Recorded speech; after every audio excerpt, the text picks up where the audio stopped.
आज के वीडियो का मेन टॉपिक है कॉम्प्रोमाइज। क्योंकि आप कॉम्प्रोमाइज करते रहने के जादूगर हैं, या यूं कहिए कि आपके पास कॉम्प्रोमाइज करते रहने की जादूगरी भरी हुई है। तो आपको यह समझाने के लिए कि यह कोई बहुत अच्छा फीचर नहीं है जिसे आपने अपने अंदर फीड किया हुआ है, बल्कि इस फीचर के चलते आपकी सेल्फ ग्रोथ होनी नामुमकिन है। इस एक फीचर के चलते आप ऐसे बहुत से जरूरी पहलुओं को जानने और समझने से वंचित रह रहे होते हैं, जिन्हें आपकी आगे आने वाली लाइफ में आपके ही द्वारा इस्तेमाल किया जाना है। लेकिन अगर आपको उन जरूरी पहलुओं के क ख ग भी नहीं आते, आपको उसके बारे में उससे रिलेटेड ABCD भी नहीं आती, how would you help your self in your journey? इससे जुड़ी नेगेटिव साइड्स आपको समझाने के लिए ही आपको अवेकनिंग प्रोसेस की तरफ धकेला जाता है। अब समझते हैं कॉम्प्रोमाइज करने से क्या नेगेटिव रिजल्ट लाइफ में देखने को मिलते हैं। क्योंकि कभी कभी कॉम्प्रोमाइज कर लेना सही रहता है, क्योंकि शेयरिंग केयरिंग तो हमें बचपन से ही सिखाया जाता है। अब अगर एडजस्टमेंट करते रहने को हमने अपने जीवन का एक अटूट हिस्सा बना ही लिया, तो इसमें गलत क्या है? आपने यह स्टेटमेंट जरूर कहीं ना कहीं देखी, पढ़ी और सुनी तो होगी ही। कभी कभी सिचुएशंस को बैलेंस करने के लिए, रिश्तों को संभालने के लिए झुकना पड़े तो झुक जाओ, लेकिन अगर बार बार यह एडजस्टमेंट आपको ही करनी पड़े तो रुक जाओ। तो आपने इसको देखा, पढ़ा और सुना तो जरूर, लेकिन शायद सही तरीके से समझा नहीं। मैं बताती हूँ। जिस किसी ने भी जीवन के इस सत्य को समझ लिया और हमारे सामने इन शब्दों के रूप में ले आए, उन्हें शत शत प्रणाम। लेकिन क्या आप और हम सही मायने में इन शब्दों का अर्थ समझ पा रहे हैं और इन शब्दों में दी जा रही जानकारी को अपने जीवन में अप्लाई कर पा रहे हैं? नहीं। क्योंकि हो क्या रहा है, झुकने वाला झुकता ही चला जा रहा है और झुकाने वाला झुकाता ही चला जा रहा है। झुकने वाला यूं करके झुकता चला जा रहा है क्योंकि उसको पता है कि अगर वह झुक जाता है, एडजस्ट कर लेता है, कॉम्प्रोमाइज कर लेता है, तो वह एक तो सिचुएशन को बैलेंस कर लेता है, और दूसरा अगर रिश्ता टूट रहा है तो वह खुद झुक के उसे बचा लेता है। और झुकाने वाले को एज यूजुअल यही गलतफहमी रहती है कि झुकने वाले को उसकी जरूरत है, इसलिए वह झुक रहा है, और क्योंकि वह झुकाने की जगह पर खड़ा है तो उसके पास पावर है, इसलिए वह झुकाता चला जा रहा है। लेकिन असलियत ये नहीं है। असलियत ये है कि झुकने वाला इसलिए झुक रहा है क्योंकि उसको खुद से ज्यादा सामने वाले से प्यार है। उसको खुद के टूटने से ज्यादा रिश्ते के टूटने का दुख है, इसलिए वह रिश्ते को टूटने से बचाने के लिए झुकता ही चला जा रहा है। लेकिन ईश्वर को यह नापसंद है, because divine is watching you every time. वे जानते हैं कि आप ईश्वर के वे प्यारे बच्चे हैं जो प्योरिटी से भरे हुए हैं। आप ईश्वर के ऐसे प्यारे बच्चे रहे, ऐसे इनोसेंट बच्चे रहे कि आप में इतनी समझ बाय बर्थ ही मौजूद रही कि झूलती हुई सिचुएशन, डगमगाती हुई सिचुएशन को कहां और कैसे संभाल लेना चाहिए, और आपने ऐसा ही किया भी। इवन कहना चाहिए कि आप हमेशा से ऐसा ही करते चले आए। आपने अपनी लाइफ में जिस भी सिचुएशन को हिलते डुलते देखा और आपको यह समझ में आया कि आपके द्वारा किस तरीके से इनिशिएटिव लेने से इस सिचुएशन को बैलेंस किया जा सकता है, तो आपने वहां फटाफट इनिशिएटिव ले लिया। जिस भी किसी सिचुएशन में आपको यह समझ में आ जाता कि आपके साथ जो बंदा इस सिचुएशन में इन्वॉल्व है, आप दोनों में से अगर कोई एक एडजस्ट कर लेता है, कॉम्प्रोमाइज कर लेता है, तो यह सिचुएशन संभल जाएगी। तो हमेशा आपने ही वही किरदार निभाया जिसने झुकने का इनिशिएटिव लिया, जो हमेशा से झुक झुक कर इस सिचुएशन को बिगड़ने से बचाता रहा, सिचुएशन को डिसबैलेंस होने से संभालता रहा, उसमें बैलेंस बनाता रहा। इवन आप इतने प्यारे, इतने मासूम रहे कि आपको यह भी नहीं एहसास हो रहा था कि बार बार आपके ही झुकते रहने से आपकी सेल्फ रिस्पेक्ट भी हर्ट हो रही है, आपका दिल भी दुख रहा है। क्योंकि बार बार आपको ऐसा ही लगता, चलो आपके झुकने से रिश्ता तो बच गया, चलो आपके कॉम्प्रोमाइज कर लेने से सिचुएशन तो बैलेंस हो गई, सिचुएशन संभल गई, रिश्ता बच गया, अब और चाहिए ही क्या? अपनी इस इनोसेंस के चलते, अपनी इस मासूमियत की वजह से आपको यह एहसास ही नहीं हो रहा था कि आपके इस बिहेवियर की वजह से एक तो आप अपनी सेल्फ रिस्पेक्ट को इग्नोर कर रहे हैं, दूसरा आप सामने वाले को अपने ऊपर हावी होते रहने का मौका दे रहे हैं। क्योंकि कहीं ना कहीं आपकी ऐसी प्यारी सी सोच रही कि रिश्तों के मामलों में ऐसा नहीं होता, कोई किसी पर हावी नहीं हो रहा होता। तो इसलिए अगर रिश्तों में बीच बचाव करने के लिए किसी एक को पहल करनी भी पड़े, किसी एक को झुक जाना भी पड़े, तो कोई बात नहीं, कर लेना चाहिए। और आप ऐसा ही करते चले आए, है ना। कमेंट बॉक्स में लिखकर मुझे जरूर बताइएगा यहाँ तक के मैसेज से मेरे कौन कौन से व्यूवर्स खुद को रिलेट कर पा रहे हैं, जो अपनी लाइफ में आज तक एडजस्टमेंट ही करते चले आ रहे हैं, अपने रिश्तों को बचाने के लिए खुद कॉम्प्रोमाइज करते चले आ रहे हैं। अगर आप खुद को इस वीडियो में यहाँ तक दिए गए मैसेज के साथ रिलेट कर पा रहे हैं, तो अब आप देखिए कि आपकी लाइफ में आपके इस बिहेवियर, इस एटीट्यूड की वजह से क्या क्या प्रॉब्लम्स आपको फेस करनी पड़ रही हैं। तो हो क्या रहा था, आप जो बार बार से कॉम्प्रोमाइज करते चले आ रहे थे, हर सिचुएशन के साथ खुद से एडजस्ट करते चले आ रहे थे, इससे हो क्या रहा था, आपकी पर्सनैलिटी को डेवलप होने का रास्ता ही नहीं मिल रहा था। ना कहना, एडजस्ट करते रहने के चलते, कॉम्प्रोमाइज करते रहने के चलते आपने अपने लाइफ में कभी ना कहना सीखा ही नहीं। कल की ही वीडियो में मैंने आपको गहराई में जाकर इस बात को समझाया है कि आपकी पर्सनैलिटी के डेवलपमेंट में आपके साथ जुड़े लोगों का और आपकी अपब्रिंगिंग का कितना महत्वपूर्ण रोल होता है। आपकी पर्सनैलिटी के बनने में उन लोगों का बहुत महत्वपूर्ण रोल होता है जो आपके साथ जुड़े हुए होते हैं। अब चलिए समझते हैं आपके इस गलत एटीट्यूड के चलते आपकी खुद की पर्सनैलिटी का डेवलपमेंट आखिर कैसे रुक गया। यकीनन आपकी लाइफ में ऐसी कई सिचुएशंस आई ही होंगी, आपने जहां नो कहने का इनिशिएटिव लेना चाहा होगा, आपने चाहा होगा कि इस काम को आप मना कर दें क्योंकि यह आपसे नहीं हो पाएगा, लेकिन आप चाहते हुए भी मना नहीं कर पा रहे थे। इससे क्या हो रहा था, इससे आपके थ्रोट चक्र इम्बैलेंस होने लगा। इसके बारे में आप नहीं जानते थे। ऐसी सिचुएशन आती चली गई जिनकी वजह से आपके थ्रोट चक्र पूरी तरह से बंद हो गया। अब हुआ क्या, थ्रोट चक्र के बंद होते ही धीरे धीरे आपका हार्ट चक्र भी इम्बैलेंस होने लगा। थ्रोट चक्र के बंद होते ही जब तक काम चलता रहा, जब काम नहीं चला ना, तो फिर शारीरिक रूप से आपके सामने आई थायराइड की प्रॉब्लम। गाइस, थायराइड इतनी बुरी बीमारी है कि स्टार्टिंग में ही ना आपको खाने पीने के लाले पड़ जाते हैं। किसी भी खाने को जब आप निगल ही नहीं पाएंगे, आपके पेट तक पहुंचेगा कैसे।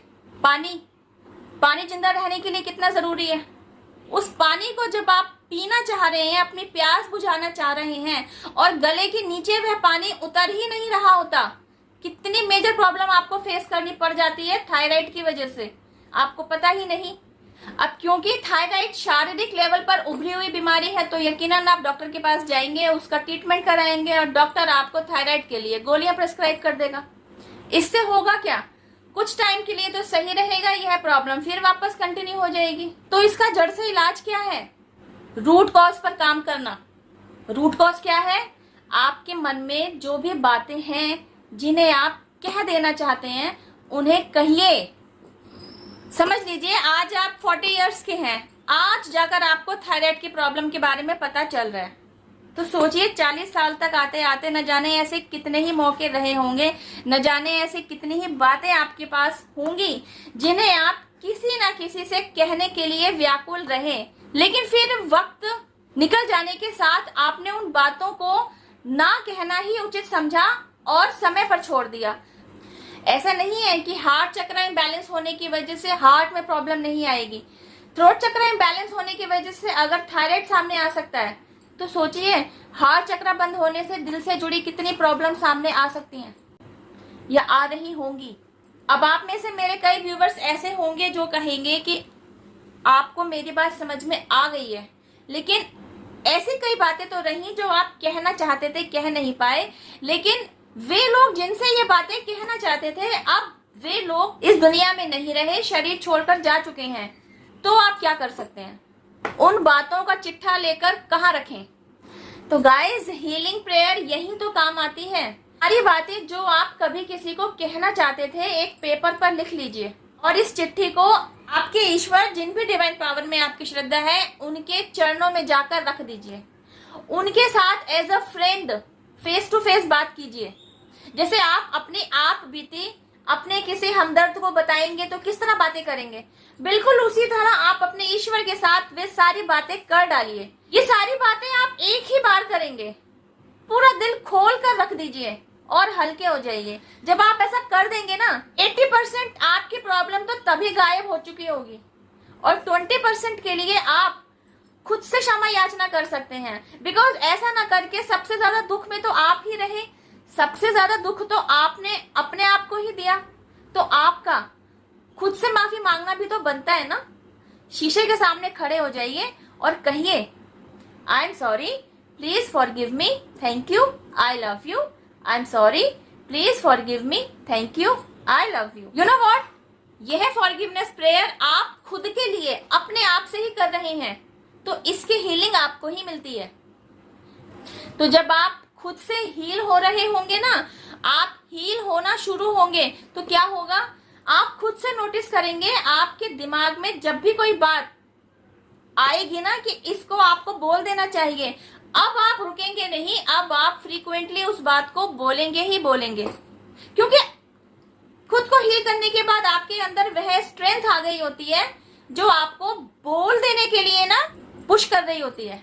एंड यू नो व्हाट, इस हीलिंग के चलते आपका जो बेसिक इशू रहा था ना, मना ना करना, तो आपका मना ना करने वाला इशू भी सोल्व हो गया होता है। आपने अपने लिए स्टैंड लेना शुरू कर दिया होता है, आपने इन्हीं सिचुएशन में मना करना सीख लिया होता है। तो ये जो जादूगरी आपके साथ होने लगती है ना, आप खुद के लिए इनिशिएटिव लेना सीखते हैं, खुद के लिए स्टैंड लेना सीखते हैं। आपको जहां मना करने की जरूरत है आप वहां मना कर पा रहे होते हैं, आपको जहां बोल देने की जरूरत है आप वहां बोल पा रहे होते हैं। यह सब कुछ हो रहा होता है आपके खुद के लिए हीलिंग प्रेयर बोलते रहने की वजह से। इस फॉरगिवनेस प्रेयर को आप जब चीज चाहे दोहराते रह सकते हैं, सोने से पहले, उठने के बाद, दिन भर में जब भी याद आए मन ही मन दोहराते रह सकते हैं। इससे होगा क्या, धीरे धीरे जब आपकी हीलिंग होने लगेगी ना, आप ना खुद से नोटिस करेंगे कि आपके चेहरे पर ना एक ग्लो आने लगेगा, आप ना खुश रहने लगेंगे। आप देखेंगे आपके चेहरे पर ना एक छोटी सी मुस्कान हमेशा बनी रहा करेगी, और आप में आया यह पॉजिटिव बदलाव न केवल आप नोटिस करेंगे बल्कि आपके साथ रहने वाले लोग भी नोटिस करेंगे। इवन वे आपको बताएंगे भी कि तुझे ऐसा क्या मिल गया है कि हमेशा खुश रहती है या हमेशा खुश रहता है। एक्चुअली है क्या, ये हीलिंग चीज ही ऐसी है जो मैजिक क्रिएट कर भी रही होती है। आपके द्वारा किया जाने वाला काम, आपके द्वारा की जाने वाली मेहनत दिख भी नहीं रही होती, लेकिन इसका रिजल्ट दिख रहा होता है। अब आप कब जानेंगे, you need to heal yourself. आपका थ्रोट चक्र बंद है, आपका हार्ट चक्र इम्बैलेंस है, आपको इन पर काम करने की जरूरत है। और इन दोनों चक्रों के इम्बैलेंस होने की पीछे की जड़ क्या है, रूट कॉज क्या है, इस रूट कॉज में जाके आपको काम कैसे करना है, ये सब कुछ आप जानेंगे कैसे। अभी तो मैंने वर्बली बता दिया, आप में से 90% लोग रिलेट भी कर पा रहे होंगे। जब आप अवेकनिंग जर्नी से गो थ्रू होंगे ना, तब आपको पता चलेगा आपके साथ क्या तो प्रॉब्लम्स पेश आ रही हैं, कब से पेश आ रही हैं, इनका सोल्यूशन कहाँ है, और इन्हें सॉर्ट आउट करने के लिए आपके द्वारा क्या इनिशिएटिव लेना है। और जब आप इन स्टेप्स की तरफ चलते हैं ना, तभी आपको पता चलता है हीलिंग प्रेयर के बारे में, जैसे कि आज पता चल रहा है। यकीनन मेरे व्यूवर्स अवेकनिंग प्रोसेस से गो थ्रू हो ही रहे हैं। कोई पहली स्टेज पर होगा, कोई दूसरी पर, कोई तीसरी पर, इवन कोई लास्ट स्टेज पर होगा, कोई मेरी तरह फुली अवेकन भी हो चुका होगा। जब आप इस हीलिंग प्रेयर को अपनी डेली रूटीन का हिस्सा बनाते हैं, तो आप देखते हैं आपकी लाइफ पॉजिटिवली ट्रांसफॉर्म्ड होने लगती है। तो देखा, बार बार आपके द्वारा कॉम्प्रोमाइज करते चले जाना, सिचुएशंस के साथ, रिश्तों के साथ एडजस्ट करते चले जाना, आपके लिए ही, आपके पर्सनैलिटी के डेवलपमेंट के लिए कितना खतरनाक साबित हो गया था। डिवाइन इंटरवेंशन के चलते न केवल आपको आपके द्वारा रिपीट की जाती रहने वाली इस गलती से रोका गया, आपको इसके प्रति जागरूक कराया गया, आपको अवेकन कराया गया, ताकि आप अपने द्वारा की जाते रहने वाली इस गलती के प्रति जागरूक हो सकें, इसको देख सकें, इसको ठीक करने की तरफ काम कर सकें। आपको इतनी स्ट्रेंथ दी गई कि आप खुद से इनिशिएटिव लें कि what's going on with you wrong, आप उसको ठीक कर सकें। कई बार ऐसा होता है कि आपको समझ में तो आता है कि अच्छा ये गलती थी, अच्छा इसको ऐसे ठीक किया जाना था, लेकिन होता क्या है, आपके पास स्ट्रेंथ नहीं होती कि आप किसी गलत के अगेंस्ट में जाकर ना इनिशिएटिव ले सके, स्टैंड ले सके, हेल्प ऑफ इनर वर्क वह स्ट्रेंथ भी आपको दी जाती है। And you know what, thyroid का जो एग्जाम्पल मैंने आपको दिया है ना, this is my true story. खुद मेरे साथ हुआ, मुझे थायराइड हुआ, थी तो इनिशियल स्टेज, लेकिन इतनी बुरी हालत कि खाना सटक नहीं पा रहे, पानी निगल नहीं पा रहे, समझ ही नहीं पा रही थी मैं कि हो क्या रहा है ये। खैर, वह मेरा अवेकनिंग पीरियड ही था। तो with the help of healing prayer मैंने इस थायराइड को कंट्रोल कर लिया। And you know what, report में तो बाद में आके कंफर्मेशन मिली कि मेरा थायराइड अब ठीक है। मुझे पहले ही कंफर्मेशन मिल गई थी। कैसे? एक दिन मैं पानी पी रही थी, क्या हुआ, गले से ऐसी कोई बड़ी सी चीज ना फिसल कर नीचे की तरफ गई। आई वॉज अफ्रेड ये क्या हुआ, लेकिन उसके बाद से मुझे खुद पानी पीने में और खाना सटकने में जो आराम फील हुआ ना, वह आज तक कंटिन्यू है। प्रिकॉशन रखना मैंने आज भी चालू रखा हुआ है। हीलिंग मैं आज भी करती हूँ, खुद की भी, अपने एंसेस्टर्स की भी।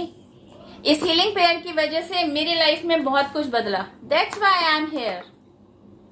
Now it's your turn. Heal yourself, change your life positively. Video में दिया गया मैसेज आपको समझ में आए, शेयर टू अदर्स। वीडियो पसंद आए, छोटू सा थैंक यू मुझे भी।